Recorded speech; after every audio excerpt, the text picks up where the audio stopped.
ప్రియ శ్రోతలు, బాగున్నారా? మీ తలంపులు ఎలా ఉన్నాయి? మనం ఏమి తలంచుతూ ఉంటామో అదే అయిపోతాము. నీ భావజీవితం నీ భావి జీవితానికి విత్తనం లాంటిది. కొందరి తలంపులే గనక బహిరంగమైతే అవి తలంపులు కావు, తలవంపులవుతాయి. పరిశుద్ధాత్మ సాయంతో తలంపులను పసికట్టండి. 2 కొరింథీ 10:5 ఫిలిప్పీ పత్రిక 4:8 నేటి పాఠానికి మిమ్ములను ప్రేమతో ఆహ్వానిస్తున్నాము. మేము వితర్కములను, దేవుని గూర్చిన జ్ఞానమును అడ్డగించే ప్రతి ఆటంకమును పడద్రోసి ప్రతి ఆలోచనను క్రీస్తుకు లోబడినట్లు చెరపట్టి తెస్తాము. సహోదరులారా, ఏ యోగ్యత అయినా మెప్పైనా ఉండిన ఎడల, ఏవి సత్యమైనవో, ఏవి మాన్యమైనవో, ఏవి న్యాయమైనవో, ఏవి పవిత్రమైనవో, ఏవి రమ్యమైనవో, ఏవి ఖ్యాతి గలవో వాటి మీద ధ్యానముంచండి. సరే, రండి, తలలు వంచండి. వాక్య ధ్యానానికి ముందు ప్రార్థన చేసుకుందాము. దేవా, తండ్రి, నీకు నమస్కరిస్తున్నాము. ప్రభు, నీకు మేమెంతో కృతజ్ఞులం. మాలోని అపరాధ భావనల గొలుసును తెంచివేశావు. మా భావజీవితముపై విజయం మాకు ప్రసాదించావు. మమ్ములను నీతిమంతులనుగా తీర్చిదిద్దావు. నీకే మహిమ, మహిమ. నీవు మా జీవితాలలో గొప్ప కార్యాలెన్నో చేశావు. నీ కుమారుణ్ణి మాకిచ్చావు. మాకు ప్రాయశ్చిత్తం చేశావు. మాకు జీవద్వారం తెరిచావు.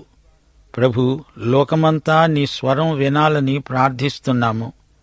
క్రీస్తునందలి మహానందాన్ని అందరూ అనుభవించాలని మా ప్రార్థన. నిత్యదేవ, సత్యస్వరూపి, నీకు స్తుతి స్తోత్రములు. యేసు ప్రభు, పరిశుద్ధాత్మదేవ, విమోచక, నీకు స్తుతి. నీ కృపా విజయములను కీర్తిస్తున్నాము. నీ నామము మా చెవులకు ఇంపైన సంగీతం. నీ నామమే మాకు జీవం, ఆరోగ్యం, శాంతి. ఈ రోజున మా శ్రోతలను నీ కృపాసనము వద్దకు తెస్తున్నాము. వారి ఆధ్యాత్మిక భౌతిక అక్కరలను మీరెరుగుదురు. ప్రభు, మమ్ములనందరినీ కనికరించండి. రోగగ్రస్తులను ముట్టి స్వస్థపరచండి. నిరాశా నిస్పృహలలో ఉన్న నీ బిడ్డలను వ్యక్తిగతంగా పరామర్శించండి. కుటుంబాలను దీవించండి. ఈ రోజులు చెడ్డవి. నీ బిడ్డలు నీ జ్ఞానము కలిగి వివేకముతో జీవించే కృప వారికి అనుగ్రహించండి. మా దేశ ప్రజలను, ప్రభుత్వాన్ని ఆశీర్వదించండి. నీ యందు భయభక్తులు నీ బిడ్డలకు పరిశుద్ధాలంకారమై వెలుగొందాలని ప్రార్థిస్తున్నాము. ఈ రోజున లోకమంతటా ప్రజలు భయాందోళనలతో అట్టిట్టయిపోతున్నారు. వారికి కావలసిన విశ్వాస బలము, కృపాశక్తి అనుగ్రహించండి. పాపము ఎంత ఘోరమైనదో ఆ దుష్టశక్తి కుటుంబాలను, సమాజాన్ని, జాతిని ఎంతగా పాడు చేస్తుందో ప్రజలకు చూపండి.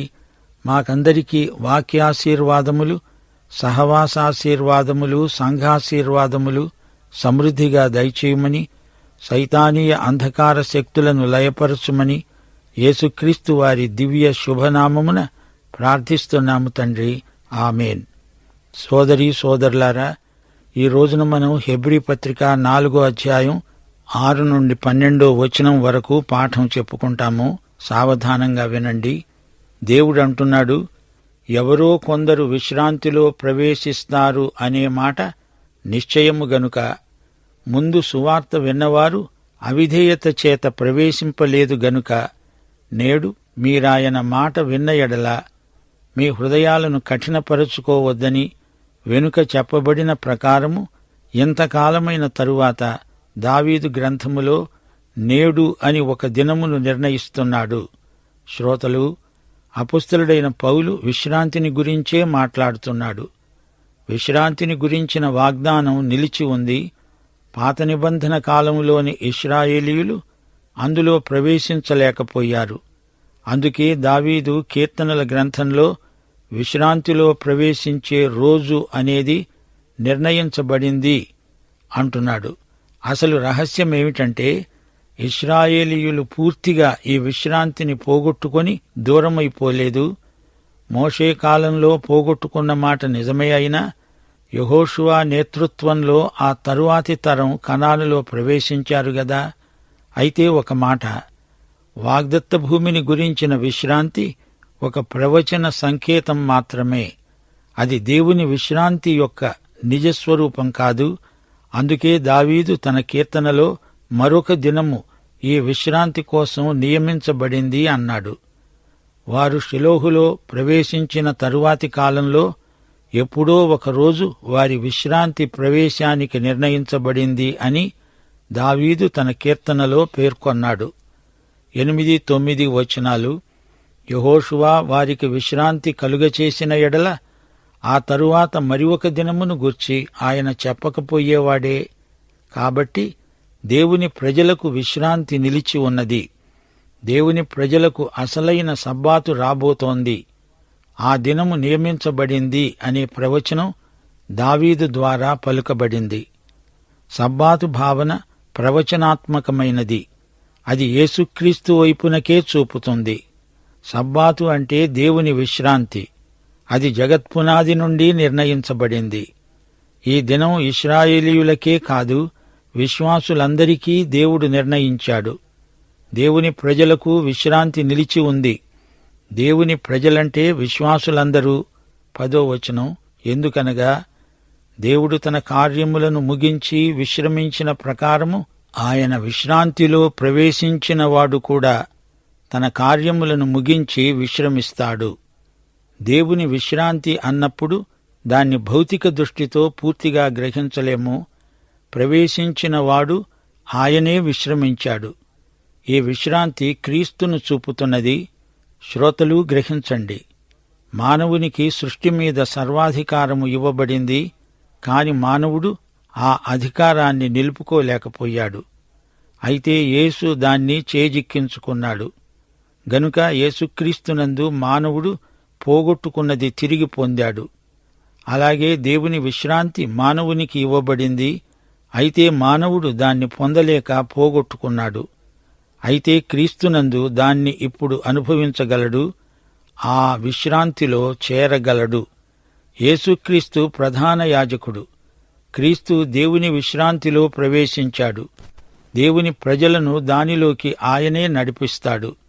ప్రతి మానవునికి ఇట్టి విశ్రాంతి కోసం అంతరంగంలో ఆశ ఉంటుంది. క్రీస్తు పరలోకంలో దేవుని కుడిపార్శ్వమున కూర్చున్నాడు. ఆ అద్భుతమైన విశ్రాంతిలో మనం ప్రవేశిస్తాము.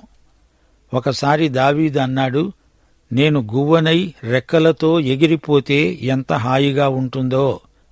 అతని ఆత్మ విశ్రాంతిని కోరింది. యోబు కూడా తీవ్రమైన బాధామధ్యంలో విశ్రాంతిని కోరాడు. దేవుని యొక్క విశ్రాంతి మనిషికి ఎంతో అవసరం.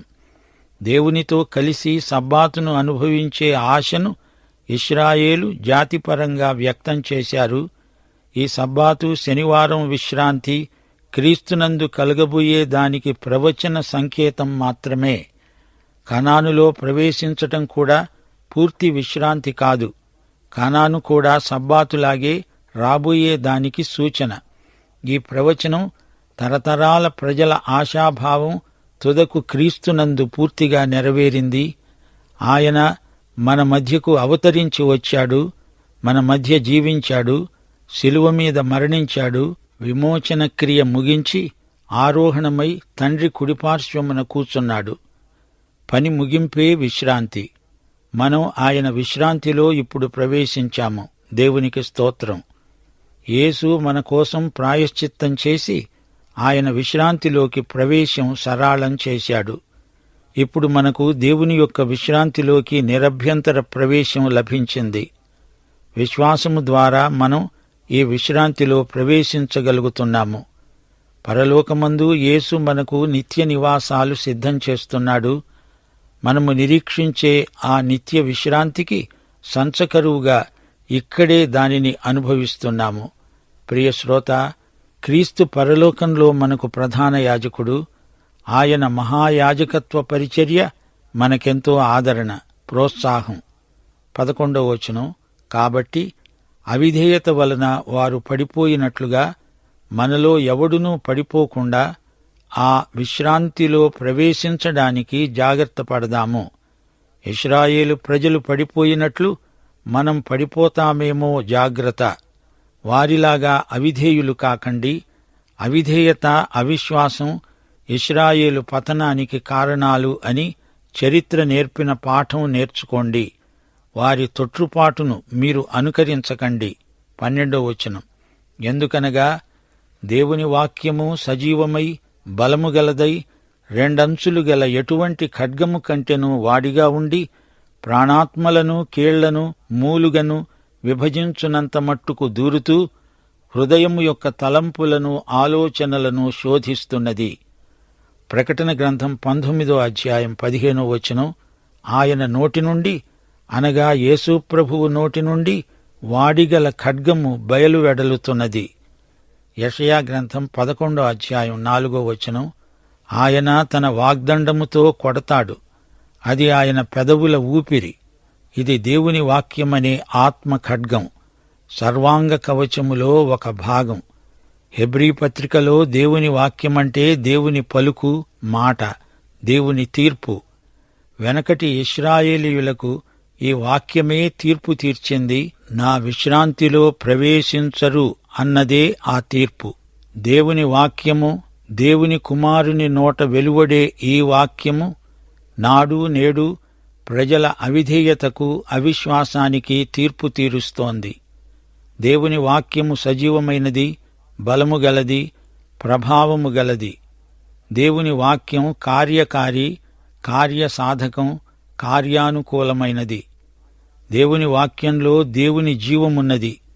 అపొస్తలుల కార్యములు 7వ అధ్యాయంలో స్టెఫను తన ప్రసంగంలో మోషేను గురించి ప్రస్తావిస్తూ అన్నాడు, సీనాయి పర్వతము మీద తనతో మాట్లాడిన దేవదూతతో, మన పితరులతో అరణ్యములోని సంఘమందుండి మనకివ్వడానికి జీవవాక్యాలను తీసుకున్నవాడు ఇతడే, మోషే. వాక్య ఖడ్గం పదునైనది. మనుష్యుని అంతరాంతరాలలోనికి దూసుకొని పోతుంది ఈ ఖడ్గం. మానవుని చైతన్యంలోకి దూరి దాగి ఉన్న ఆలోచనలను తీర్పులోకి తెస్తుంది. ఇది చాలా పదునైన ఖడ్గం. జాగ్రత్త. ఈ దేవుని వాక్యాన్ని నిర్లక్ష్యం చేస్తే దేవుని వాక్యపు తీర్పు చాలా తీక్షణమైనది. నీ లోపల ఉన్నదంతా కోసి బయటపడేస్తుంది. ప్రాణమును ఆత్మను విభజిస్తుంది. ఇది ఆధ్యాత్మిక విభజన. కీళ్లను మూలుగను విభజిస్తుంది. ఇది శారీరక విభజన. వాక్య ఖడ్గం ప్రాణమును ఆత్మను గుర్తిస్తుంది, ప్రత్యేకిస్తుంది. దేవునికి విరోధమైన వైఖరులను బయటపెడుతుంది. పాపము మానవుని ఆత్మను, ప్రాణాన్ని, చివరికి కీళ్లను, మూలుగను సైతం కలుషితం చేసింది. శరీరాన్ని, ఆత్మను సునిశితంగా పరిశీలిస్తుంది దేవుని వాక్య ఖడ్గం. మానవుని లోపల ఉన్నదంతా మనం చూడగలిగేటట్లు తెచ్చి దేవుని ముందు ఉంచుతుంది వాక్య ఖడ్గం. మానవుని నిర్మాణం పౌలీయ భావనలో 3 భాగాలు. 1 శరీరం, 2 జీవం, 3 ఆత్మ. సోమా, సుకే, న్యూమా. సోమా అంటే శరీరం, సుకే అంటే జీవం, న్యూమా అంటే ఆత్మ, జీవం లేక ప్రాణం. ఈ 3 గ్రీకు మాటలు. ఆత్మ దేవుని వైపు మొగ్గుతుంది. జీవం శరీరాత్మలకు మధ్యలో ఉంది. ఆత్మకు మనస్సాక్షి కూడా ఉంది. పరిశుద్ధాత్మ మానవాత్మను ప్రభావితం చేస్తాడు. ఎముకలకు ఎముకలకు మధ్య దూరటం కాదు. ఎముకలకు వాటిలో ఉన్న మూలుగకు మధ్యగా వాక్య ఖడ్గం దూసుకుపోతుంది. శరీరం లోపలి జీవం ఇంకా లోపల ఉన్న ఆత్మ గుండా ఈ వాక్య ఖడ్గం దూసుకుపోతుంది. 1 కొరింథీ 14వ అధ్యాయం 25వ వచనం. అతని హృదయ రహస్యాలు బయలుపడతాయి. అతడు సాగిలపడి దేవునికి నమస్కారం చేస్తాడు. దేవుని వాక్యం మనిషి అంతరంగాన్ని పరిశోధిస్తుంది, తీర్పు తీరుస్తుంది. మానవుని చేతనను, అంతరంగాన్ని పూర్తిగా వెదికి లోతుగా దూరి రహస్యమందున్న వాటిని కూడా బయటికి తెచ్చి తీర్పు తీర్చేదే దేవుని వాక్యం. ప్రియ శ్రోత, వింటున్నావా? అవిశ్వాసం చేత మానవులు రక్షణ విశ్రాంతిని పోగొట్టుకుంటున్నారు. నీ ఆత్మకు తృప్తి ఉండదు. అవిశ్వాసం వల్ల దేవుడిచ్చే ఆశీర్వాదాలన్నీ పోగొట్టుకునే ప్రజలకు ఒక హెచ్చరిక. విశ్రాంతి కొరకైన దేవుని పిలుపు ఉన్నది. ఆయన రేపు అనడం లేదు. నేడు, ఈ రోజు, ఇప్పుడే నీకు నిత్య విశ్రాంతి ఇవ్వాలని దేవుడు సంకల్పించాడు. ఈ రోజే నీది, నాది. ప్రియశ్రోత, నీ గడియారం చూసుకో. ఎంత టైమైంది? ఇదే రక్షణ దినం, ఇదే అనుకూల సమయం. ఆయన మాట వినండి. మీ హృదయాలను కఠినపరుచుకోకండి. యెహోషువ అంటే పాత నిబంధనలోని హీబ్రూ భాషలో రక్షకుడు అని అర్థం. అలాగే కొత్త నిబంధనలో యేసు అంటే రక్షకుడు. యెహోషువ వారికి విశ్రాంతి కలుగచేశాడా? అది పూర్తి విశ్రాంతా? అలాగైతే మరొక రోజును గురించి ఎందుకు ప్రస్తావించాడు? అప్పటికి యెహోషువ చాలా వృద్ధుడైపోయాడు. ఇంకా స్వాధీనం చేసుకోవలసిన భూమి ఎంతో ఉంది. ఇశ్రాయేలు ప్రజలు దేవుడు వాగ్దానం చేసిన పూర్తి విశ్రాంతిలో ఇంకా ప్రవేశించలేదు. పూర్తి విశ్రాంతి ఇశ్రాయేలు ప్రజలకు యెహోషువ ఇవ్వలేకపోయాడు. అయితే ప్రియశ్రోత, నీవు క్రీస్తునందు విశ్వాసముంచితే క్రీస్తు నిన్ను పరమకానానుకు విశ్రాంతికి నడిపించగలడు. దేవుని విశ్రాంతిలో నీవు ప్రవేశించి చూడు. అందులో సమృద్ధి ఫలాలు, ఆశీర్వాదాలు, ఆనందం సమృద్ధిగా లభిస్తాయి. ఈ విశ్రాంతి ఈ రోజున మనకెంతో అవసరం. అయితే దీనిని మన నుండి దొంగిలించే శత్రువు అవిశ్వాసం. అవును, దేవుని ప్రజలకు విశ్రాంతి నిలిచి ఉన్నది. అనగా మనమందరము పరలోకమందలి నిత్య విశ్రాంతిలో కలిసి ఉంటాము. పరలోకము అద్భుత సీమ. అక్కడ మనకు తృప్తి, ఆనందం, ఆశీర్వాదం. దేవుడు తన కార్యములను ముగించి విశ్రమించాడు అన్నాము. అంటే దీనిని మీరెలా అర్థం చేసుకుంటున్నారు? దేవుడు అలసిపోయాడా? నేను 6 రోజులు పనిచేశాను, రోజుకు 8 గంటలు పనిచేశాను, పొద్దస్తమానము ఎంతో కష్టపడ్డాను, ఇప్పుడు విశ్రమించాను అన్నాడా? నాకు విశ్రాంతి కావాలి అని దేవుడన్నాడా? అలా కానే కాదు. అది మనమనుకుంటున్న విశ్రాంతి లాంటిది కాదు.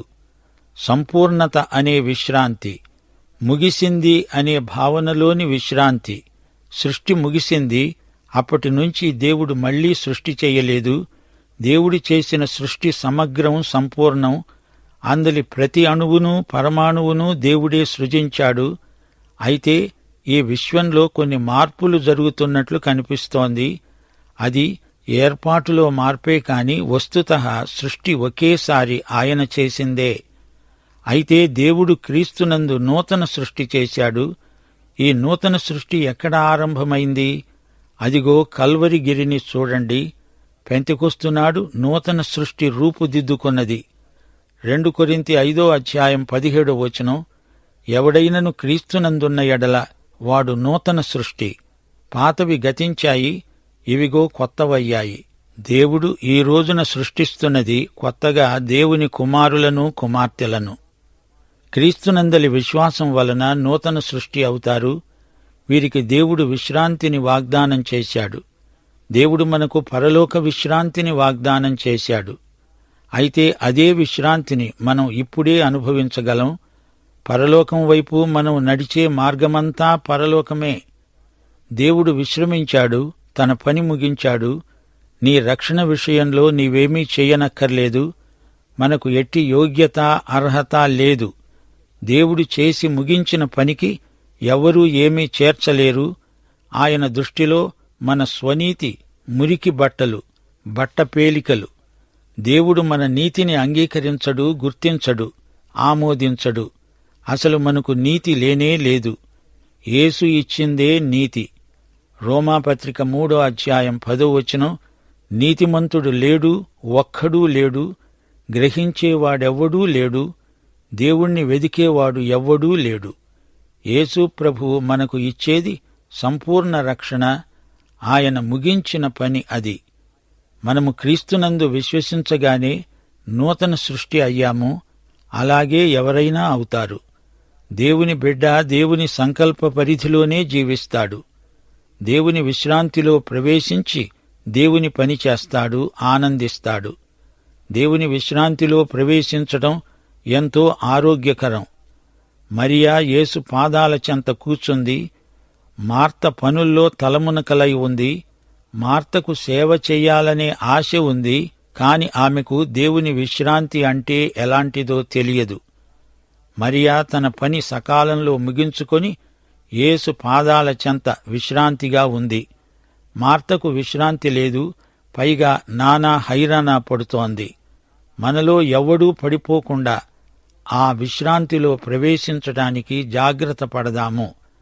అవిధేయత వలన వారు, అనగా ఇశ్రాయేలీయులు పడిపోయినట్లు మనలో ఎవడూ పడిపోకుండునుగాక.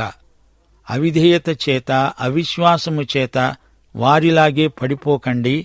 మన ప్రభువు ఎంతైనా నమ్మదగినవాడు. దేవుని వాక్యము రాయబడింది, పలకబడింది. ఇది సజీవ వాక్యం.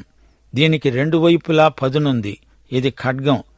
దీన్ని పట్టుకున్న వానికి తగులుతుంది, అవతలి వ్యక్తికి తగులుతుంది. 1 తెస్సలోని పత్రిక 2వ అధ్యాయం 13వ వచనంలో పౌలన్నాడు, మీరు దేవుని గూర్చిన వర్తమానము మా వలన అంగీకరించినప్పుడు మనుష్యుల వాక్యమని ఎంచక అది నిజముగా ఉన్నట్లు దేవుని వాక్యమని దానిని అంగీకరించారు. ఆ వాక్యమే విశ్వాసులైన మీలో కార్యసిద్ధి కలుగచేస్తున్నది. 1 కొరింథీ 2వ అధ్యాయం 4వ వచనం పౌలన్నాడు, నేను మాట్లాడినా, సువార్త ప్రకటించినా పరిశుద్ధాత్మ దేవుని శక్తి కనపరచే దృష్టాంతాలనే వినియోగించాను. బోధకులుగాని సంఘస్థులుగాని దేవుని వాక్యమంతా వినాలి, చదవాలి, చెప్పాలి. బైబిలు పాపం నుంచి నిన్ను దూరంగా ఉంచుతుంది, లేదా పాపం నిన్ను బైబిలు నుంచి దూరం చేస్తుంది. మనలో జీవం, ఆత్మ ఉన్నవి. ఈ రెండూ ఒకటి కావు. వాటిని వేరువేరుగా గుర్తించడానికి బైబిలు సహాయం చేస్తుంది. అలాగే శరీరమందలి కీళ్లు, అందలి మూలుగను వేరువేరుగా చేయగలిగేది, చూపగలిగేది దేవుని వాక్యమే. కీర్తనలు 32 వచనం 3, నా ఎముకలు క్షీణించాయి అన్నాడు దావీదు. కీర్తనలు 51 8వ వచనంలో నా ఎముకలు హర్షిస్తాయి, అనగా నాట్యం చేస్తాయి అన్నాడు దావీదు. బైబిలు గ్రంథం మనలను విమర్శిస్తుంది. 1500 సంవత్సరాల కాల వ్యవధిలో 45 రచయితలు రాశారు. ఒకరినొకరు ఎరగరు, కాని అందరూ రాసిన దానిలో ఎట్టి వ్యాఘాతమూ లేదు. హృదయములోని తలంపులలోని ఊహలను కూడా ఈ గ్రంథం బయటపెడుతుంది, తీర్పు తీరుస్తుంది. క్రియలకు మూలమైన ఆలోచనలకే బైబిలు తీర్పు తీరుస్తుంది. హృదయము మోసకరమైనది, అది భయంకరమైన వ్యాధి గలది. దానిని గ్రహించగలవాడు ప్రభువే. పాఠం ఇంతటితో సమాప్తం. ప్రభు అయిన యేసుక్రీస్తు వారి కృప, తండ్రి అయిన దేవుని ప్రేమ, పరిశుద్ధాత్మ యొక్క అన్యోన్య సహవాసము సదా